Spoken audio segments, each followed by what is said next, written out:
राज्यसभा सांसद हुए और हरियाणा जैसे राज्य का प्रभार दिया गया। हरियाणा का जिक्र जब भी आता है तो प्रधानमंत्री नरेंद्र मोदी गुजरात का मुख्यमंत्री बनने से पहले 7 वर्षों तक हरियाणा के प्रभारी थे। तो हरियाणा का रिश्ता जो है वो बीजेपी की राजनीति से बहुत करीब से चलता है। आप हरियाणा की जिम्मेदारी के साथ हैं। विप्लव कुमार देव, आपका बहुत बहुत स्वागत सर। Thank you. नमस्कार। चूंकि 2024 है, एक राज्य आपके पास है और पार्टी आप में बेहिसाब संभावना दिखती है। आप लगातार काम करते रहते हैं। कई बार हमने देखा कि पन्ना प्रमुख की बैठक से लेकर के और पार्टी की छोटी छोटी बैठकों तक में आप शरीक रहते हैं। पहले उस जिम्मेदारी से जो आपके पास है, हरियाणा और 2024, क्या तैयारी आपकी पार्टी की? कितनी बड़ी चुनौती हरियाणा में आपके लिए? देखिए, भारतीय जनता पार्टी ऑर्गेनाइजेशनल तरीके से पहले दिन से ही काम करती है। जब से इलेक्शन जीतता है वो कंटिन्यू प्रोसेस है। बाकी सब पार्टी के लिए जब इलेक्शन आती है तब ऑर्गेनाइजेशनल सेटअप वो सब काम शुरू होता है। बीजेपी में ऐसा नया कुछ मैं कर रहा हूँ ऐसा नहीं है। और 2024 की बात है, आप पीछे जाके फ्लैशबैक में देखेंगे 2014, 2019 सभी समय नाम इस बार बदल दिया है, नया नामीकरण किया है, चीज वही है जी। हर बार इलेक्शन जब आता है तो इनका एक ही इशू होता है, मोदी को हटाना है, बाकी कोई इशू नहीं होता है। और हर बार पराजित होती है जनता। 2014 में जितना वोट देके मोदी जी को जिताया, चाहे जितने लोकसभा सीट दी थी, 19 में 300 पार कर दिया।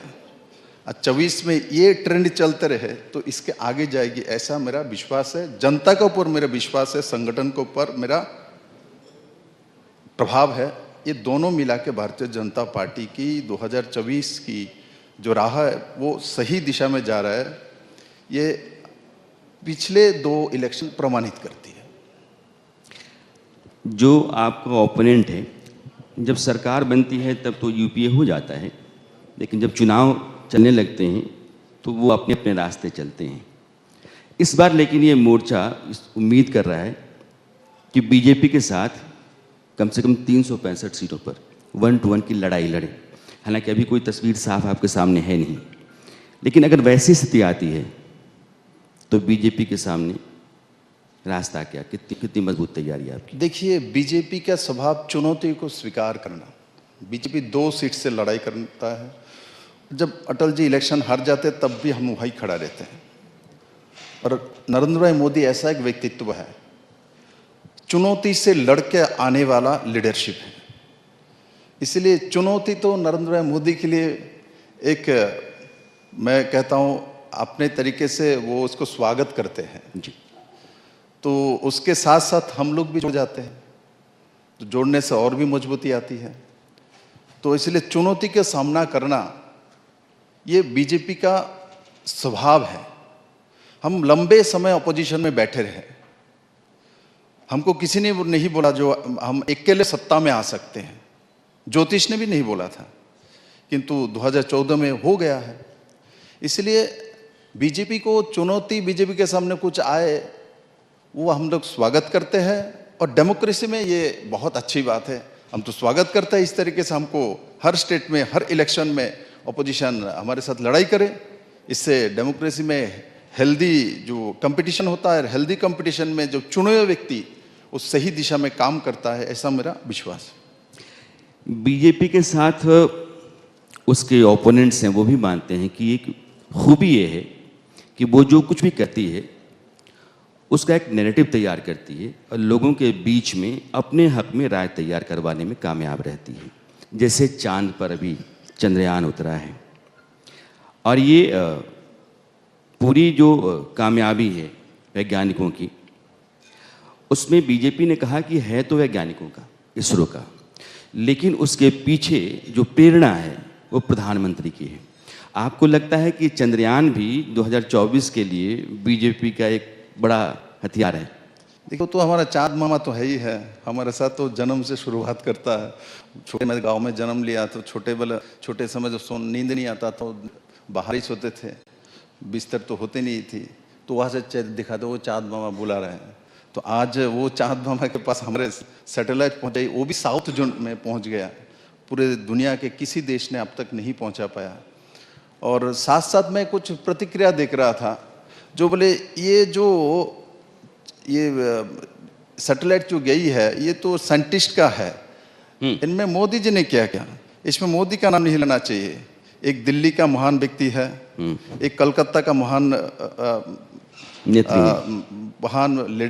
लेडी नेतृत्व है, किंतु कहते समय भूल जाती है वो, यहाँ मोदी जी का नाम नहीं ले सकते। ये तो भाई साइंटिस्ट ने किया, मैं भी मानता हूँ ईश्वर साइंटिस्ट ने किया, किंतु काल किसके समय है? मोदी जी के समय है।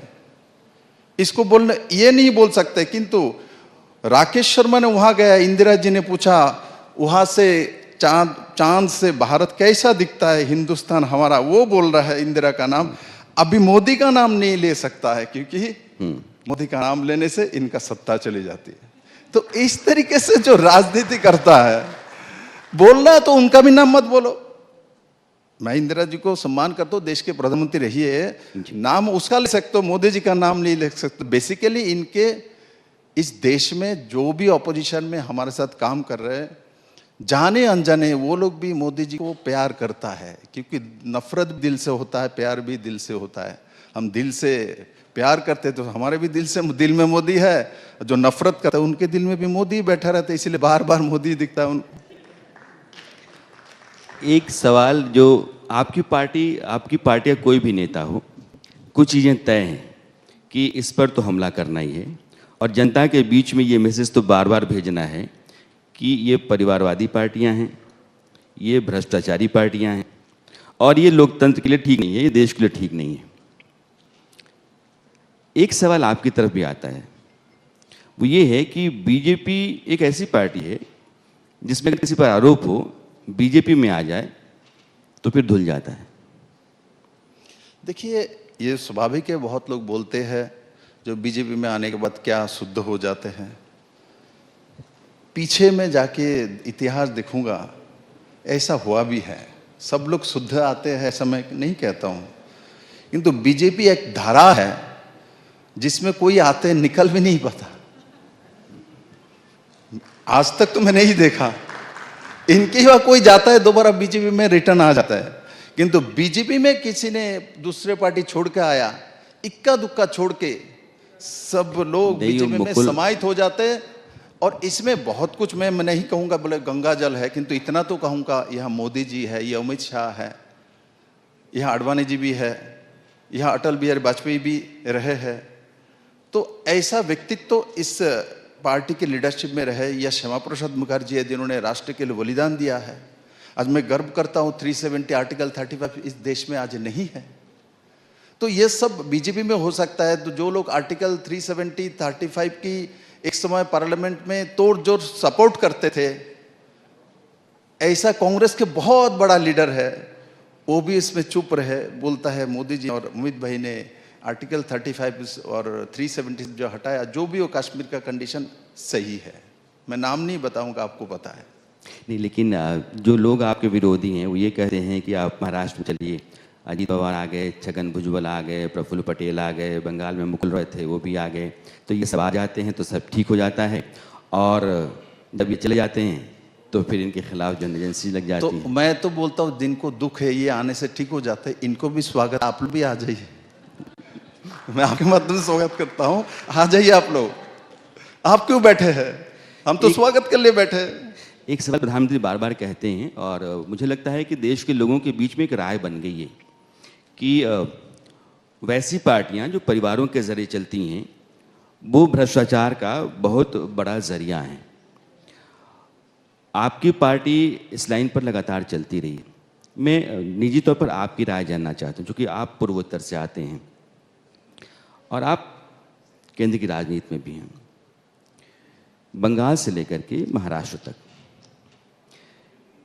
क्या सचमुच आपकी नज़र में, मैं पार्टी की नज़र में, ये जितनी भी पार्टियां हैं जो परिवार के जरिए चलती रही हैं वो भ्रष्टाचार का बहुत बड़ा अड्डा है? देखिए, मैं किसी व्यक्ति विशेष में नहीं जाना चाहता हूं, मैं इसको पसंद नहीं करता। ऐसे इतिहास उठा के देखा जाए तो जब कोई व्यक्तिवादी व परिवारवादी पार्टी होती है वो एक जगह में सीमित रह जाता है, तो पूरे देश भर की चिंता भी नहीं करता, उनका एजेंडा भी नहीं होता इनके।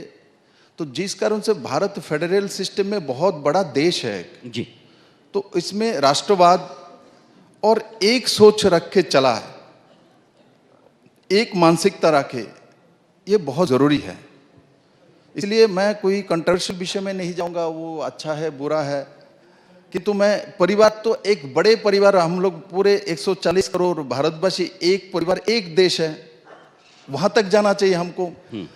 आपको बड़े दिशा में देखना चाहिए, बड़े नजर में देखना चाहिए। छोटे छोटे नजर में, छोटे छोटे पार्ट में जितना आप करोगे तो उतना ही कमजोर पड़ोगे। हमारे घर में मैंने देखा, मेरे माँ है जिसने जन्म दिया, तो हमारे 3 बहन है, मैं अकेला भाई हूँ, तो चारों को मिला के चलती है, एक साथ लेके चलते हैं। किंतु मेरे बहन को दायित्व देते, बड़ी वाली बहन है उनको दायित्व देते, पूरा परिवार नहीं, वो अपना कुछ चलते हैं। तो माँ के स्वभाव होना चाहिए राष्ट्र के नेताओं का, जो कि नरेंद्र मोदी जी के स्वभाव में वो दिखता है। लाल किला से इस बार उन्होंने संबोधन किया पूरे परिवार के लिए, पूरे देश को परिवार। तो बहुत लोगों को लगता है ये कैसे बोल दिया, पूरा देश कैसे परिवार हो सकता है, क्योंकि लोग मानते नहीं, पूरे देश को परिवार मानने के लिए तैयार नहीं, अपने परिवार। एक चीज और मैं आपसे जानना चाहूंगा, क्योंकि विप्लव देव का जब भी नाम आता है, पश्चिम त्रिपुरा में लेफ्ट के गढ़ को ध्वस्त करने और बीजेपी की सरकार को लाने में आप माना जाता है कि स्क्रिप्ट जो है ना आपने तैयार की, बड़ी भूमिका। त्रिपुरा में जो कुछ भी किया आपने, बंगाल में क्या बीजेपी के लिए वो हो सकता है आपके जरिए? क्योंकि आपकी पकड़ वहाँ भी उतनी ही है, आपकी लोकप्रियता वहाँ भी उतनी है, आप वहाँ भी वैसे ही समझते हैं जैसे आप त्रिपुरा को समझते हैं। देखिए, ये पार्टी का निर्णय है, पार्टी जैसे निर्णय करेगी उस हिसाब से विप्लव देव काम करता है। मैंने कभी सोचा भी नहीं था जो मुझे हरियाणा जैसे इतना सुंदर प्रदेश के प्रभारी बना दिया जाएगा। मुझे सपने में भी नहीं सोचा था प्रभारी बनाएगा। मैं सीएम के नाते काम किया, विधायक था, प्रदेश अध्यक्ष था, ठीक, ओके, दैट्स फाइन। किंतु नॉर्थ ईस्ट से उठा के मुझे सीधा के हरियाणा में प्रभारी बनाएगा, वो भी कुरुक्षेत्र भूमि का, पानीपत भूमि है, इतना हिस्टोरिकल भूमि है जो हमारे संस्कृति और कृष्टि के साथ जुड़ा हुआ है। और कार्तिक जी सामने बैठे हुए हैं, तो ये उन भूमि में इनका जन्म हुआ है। मैं उनकी पत्नी को भी बधाई देता हूँ, आपने बहू बन के उस भूमि में आए हैं। और मैं काम करता हूँ सचमुच, मैं कोई किसी को खुश करने के लिए नहीं बोलता, मेरा स्वभाव भी नहीं है, मैं बहुत स्ट्रेट फॉरवर्ड बोलता हूँ। मुझे हरियाणा में काम करने में अच्छा लगता है, हरियाणा के लोग मुझे प्यार भी करता है, मैं भी करता हूँ, मैं भी प्यार का भूखा हूँ, हरियाणा भी प्यार का भूखा है। प्यार जहाँ है, सम्मान जहाँ है, वहाँ बीजेपी है, विप्लव देव है। मैं आपको थोड़ा अलग नज़रिए से देखता हूँ। पूर्वोत्तर की जो 25 लोकसभा सीटें हैं, पश्चिम बंगाल की 42 और हरियाणा की, अगर ये सब आप देखते हैं तो 42, 25 और फिर यहाँ 10, देखिए, तो कुल मिलाकर के 80 सीटों के आसपास की जिम्मेदारी मैं मानता हूँ कि विप्लव कुमार देव के पास है। इन सीटों पर बीजेपी, मैं 2024 के लिहाज से पूछ रहा हूँ। देखिए, बोलिए, मेरा सवाल पूरा हो जाना चाहिए, क्योंकि इन स्टेट्स की बहुत बारीक जानकारी आपको है। हरियाणा के प्रभारी हैं आप, बंगाल में आपकी ज़मीनी पकड़ उतनी ही मजबूत है, पूर्वोत्तर के तमाम राज्यों के आप बड़े रणनीतिकार चुनाव माने जाते हैं। इन कुल सीटों पर बीजेपी कितनी सीटें जीत सकती है, क्योंकि वहां से बहुत तय होगा 2024? देखिए, सिर्फ बंगाल और हरियाणा व त्रिपुरा, नॉर्थ ईस्ट को लेके मत सोचिए। पूरे देश में मोदी के विकल्प नहीं है। मैं भारतीय जनता पार्टी के कार्यकर्ता इसलिए नहीं बोल रहा हूं। आपने भी मुझे बोलते समय बोला ये लोग इकट्ठा होता है, मान के चलिए इस बार वो आपके कंपटीशन में आ जाए तो आपको भी संदेह है कंपटीशन में आ सकता है क्या नहीं। आप पत्रकार है, जर्नलिस्ट है, आपको भी विश्वास नहीं हो रहा। मैं तो बीजेपी वाला हूं, हमारा काम मैं तो बोलूंगा ही, जब बीजेपी आएगा, मोदी आएगा, दूसरा कोई नहीं आएगा। विप्लव देव के मुंह से तो वही आएगा, किंतु आपके मुंह से आता है तो आपको लगता है कि महान व्यक्ति है। हम लोग इसलिए कहते हैं कि हम जमीन की थोड़ी समझ रखते हैं, और आज 2 बड़े सेफोलॉजिस्ट थे, और हम यह भी देखते हैं कि सेफोलॉजी जहाँ चलती है वहाँ हमारी अपनी राय भी मिलती है कि नहीं मिलती है। इसलिए हम कहते हैं, और अगर बीजेपी की लड़ाई कहीं भी है, अगर हिंदुस्तान पूरा सुन रहा है, तो एक सच ये भी है कि नरेंद्र मोदी से नाराजगी अगर है किसी मुद्दे को लेकर के, तो उन सवालों का जवाब भी वो नरेंद्र मोदी के जरिए ढूंढ रहा है। तो नरेंद्र मोदी के नेतृत्व में एक बड़ा भरोसा है, बड़ी यूएसपी है वो बीजेपी और एनडीए के लिए, इसलिए उससे लड़ना मुश्किल हो रहा है। फिर भी मैं कह रहा हूँ, एक नैरेटिव इस देश में तैयार हो रहा है, खासकर हिमाचल और कर्नाटक के चुनाव नतीजों के बाद से और राहुल गांधी की जो भारत यात्रा थी उसके बाद से एक मैच्योर नेता के तौर पर राहुल गांधी उभरे हैं। ऑपोजिशन में राहुल गांधी को अगर आगे किया जाता है तो नरेंद्र मोदी वर्सेस राहुल गांधी का एक मुकाबला ऑपोजिशन चाहता है कि हो। ये कांग्रेस की तरफ से मैं बोल रहा हूँ, ऑपोजिशन के जितने दल हैं जो कांग्रेस के साथ आज की तारीख में होने का दावा करते हैं, मैं उनकी तरफ से नहीं बोल रहा हूँ, लेकिन कांग्रेस चाहती है कि राहुल वर्सेस मोदी एक नैरेटिव देश में 2024 के चुनाव से पहले कराया जाए। अगर ऐसा होता है तो 2019 में भी किया था, टेस्टेड है। और इस देश में मैंने देखा, जिसको एक बार सामने करके प्रधानमंत्री कैंडिडेट कंपटीशन करा लिया, वो हार गए, और उसको जितना बार भी सामने करो जीत के नहीं आता, इतिहास कहता है। विप्लव जी, मैं थोड़ा सा, चूंकि 2024 है और जितनी बातें राजनीति में होती हैं वो घूम फिर करके चुनाव नतीजों और अगले प्रधानमंत्री की तरफ जाती हैं। एक राम मंदिर है, पार्टी ने यह तय किया कि राम मंदिर चुनाव से ठीक पहले लोकार्पित किया जाएगा। देश में चंद्रयान, तो कामयाबी जो है आपकी, मैं स्ट्रैटेजी के लिहाज से पूछ रहा हूं, आम आदमी भी समझता होगा कि आपकी पार्टी बहुत ही रणनीतिक तौर पर चलती है कि आप ये कहते हैं कि हम गलवान भी करते हैं, तवान भी करते हैं, हम चाइना को बराबर का मुकाबला भी देते हैं। आप ये भी कहते हैं कि देखो हम राम मंदिर बना दिए, हमने काशी विश्वनाथ में कर दिया, हमने महाकाल में कर दिया। आप ये भी कहते हैं गरीबों तक हमने राशन पहुंचाए, हमने घर बनवा दिए, शौचालय बनवा दिए। तो अब हर जगह पर आप हैं, अब राम मंदिर है। आपको क्या लगता है, ये जितने भी मामले हैं, सरकार जिनको लोगों के बीच में रखती है, सबसे ज़्यादा असर चुनाव के समय, वोट देते समय वोटर के दिमाग पर किसका होगा? देखिए, सबसे असर तो वोटर के, भारतीय जो वोटर है, हमारे कृष्टि, हमारे संस्कृति, हमारे डेवलपमेंट, हमारे नौजवान के लिए भविष्य की जो सोच, टेक्नोलॉजी, ये सब के ऊपर निर्भर करता है। एक समय जातिगत समीकरण में राजनीति भारत में किया जाता, जात पात पंथ के राजनीति। मोदी जी आने के बाद तो लोग इस चैप्टर को क्लोज कर दिया। ये हमारे लिए बहुत बड़े अध्याय है। हम एक समय पूरे दुनिया में बदनाम थे, भारत में यहाँ तो जात पात में इमोशनल राजनीति हो जाता है, किंतु आज ऐसा नहीं है। आज डेवलपमेंट के ऊपर राजनीति होता है। आज आपने मोबाइल मैन्युफैक्चरिंग में कहाँ खड़े हैं उसके ऊपर राजनीति होता है। आज आपके रेलवे स्टेशन आधुनिकतम रेलवे स्टेशन है क्या, यूरोपियन रेलवे स्टेशन के साथ आपका डिफरेंसेस क्या है, आपने कितना दूर तक पहुंचे, उसके ऊपर राजनीति होता है।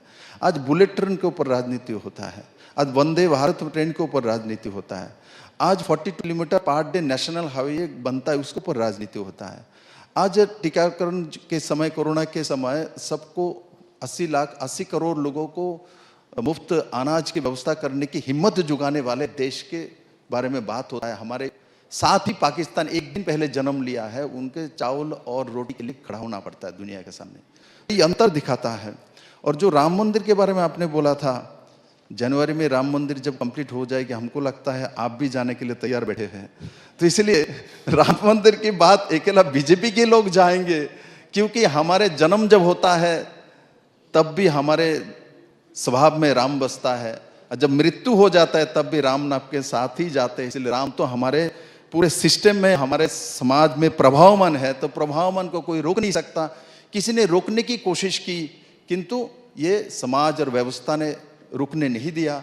मैं सुप्रीम कोर्ट को धन्यवाद दूंगा, उस समय की सभी जजेस को मैं धन्यवाद दूंगा, चीफ जस्टिस गोगोई साहब को धन्यवाद दूंगा, जो आप लोगों ने प्रमाणिकता के साथ इस विषय को, माननीय प्रधानमंत्री जी के जो सोच, हमारे जो सोच, भारतीयता का सोच, उसको अपने लोगों ने प्रमाणिकता के साथ सम्मान दिया, ऐसे नहीं दे दिया। उनके पास जब सब कुछ प्रमाणित हुई तब दी। तो इसलिए 2024 जनवरी में राम मंदिर कंप्लीट होने के बाद पूजा देने के लिए मैं भी आऊँगा। मुझे लगता है यह सब जो बैठे हैं सब लोग भी जाएंगे, इसमें कोई दो राय नहीं है। जी, आप कुल मिलाकर के ये मानते हैं कि राम मंदिर भारतीय जनता पार्टी के 3 मूल संकल्पों में था, तो भारतीय जनता पार्टी उस देश के हिंदुओं की उपलब्धि है। लेकिन जब आदमी वोट देने के लिए जाएगा तो वो कल्याणकारी योजनाएं जो सरकार की रही हैं वो और विकास, इन दोनों के आधार पर तय करेगा और मोदी सरकार को वोट देगा। आपकी कमोबेश राय यही है। आप आए, आपने अपनी बात की, आपका बहुत बहुत शुक्रिया। धन्यवाद।